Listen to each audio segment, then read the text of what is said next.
IPL cricket ভক্তদের কাছে বিনোদনের অন্যতম খোরাক। তবে ক্রিকেটারদের কাছে এই টুর্নামেন্ট যেন আলাদিনের চেরাগ। কারিকারি অর্থ আর আকাশচুম্বী তারকা খ্যাতি সবই ক্রিকেটারদের নামের সাথে জড়িয়ে পড়ে এক আইপিএলের কল্যাণে।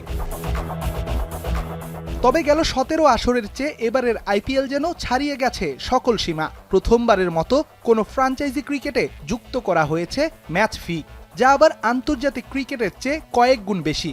এতে ম্যাচ খেলা ক্রিকেটাররা নতুন মৌসুম শেষে পকেটে পুরবে কোটি কোটি টাকা। নিলামে ভিত্তির বিচারে এবারের আইপিএলে একজন ক্রিকেটারের সর্বনিম্ন মূল্য বেঁধে দেয়া হয়েছিল 30 লাখ রুপি আর সর্বোচ্চ 2 কোটি রুপি।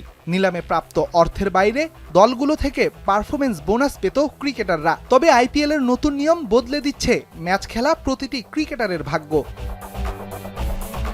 টুর্নামেন্টের 18তম আসরে ম্যাচ ফি বাবদ প্রতিটি দলের জন্য বরাদ্দ দেয়া হয়েছে 12 কোটি 60 লাখ রুপি। গ্রুপ পর্বে যেখানে 14টি ম্যাচ পাবে প্রতিটি দল, প্রতিটি ম্যাচের জন্য একজন ক্রিকেটার পাবেন 7.5 লাখ রুপি। আন্তর্জাতিক ক্রিকেটের চেয়ে যা 2.5 গুণ বেশি। অর্থাৎ গ্রুপ পর্বের সব ম্যাচ খেলে একজন ক্রিকেটার আয় করবেন 1 কোটি 5 লাখ রুপি, বাংলা টাকায় যা 1.5 কোটি টাকার বেশি। অন্যদিকে একজন ক্রিকেটার গ্রুপ পর্ব পেরিয়ে qualifier, play of R final খেললে মোট ম্যাচের সংখ্যা দাঁড়াবে 17টি। আর ফাইনাল পর্যন্ত খেলা একজন ক্রিকেটারের আয় হবে 1 কোটি 27.5 লাখ রুপি, অর্থাৎ 1 কোটি 80 লাখ টাকার বেশি। আর এই পুরো অর্থই দেয়া হবে নিলামের নির্ধারিত মূল্যের বাইরে। যদিও এবারের আসরে বাড়ানো হয়নি টুর্নামেন্টটির প্রাইজ মানি।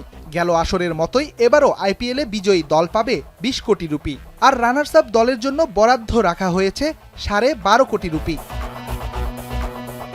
তবে দলীয়ভাবে দলগুলো লাভবান না হলেও এবারের আসর আর্থিকভাবে খুলে দিয়েছে ক্রিকেটারদের ভাগ্যের দুয়ার। রেদওয়ান শাওন, এখন। একনল হ্যান্ড ওয়াশ 100% প্যারাবেন ফ্রি, তাই নিরাপদ হাতের জন্য আস্থা রাখুন একনলে।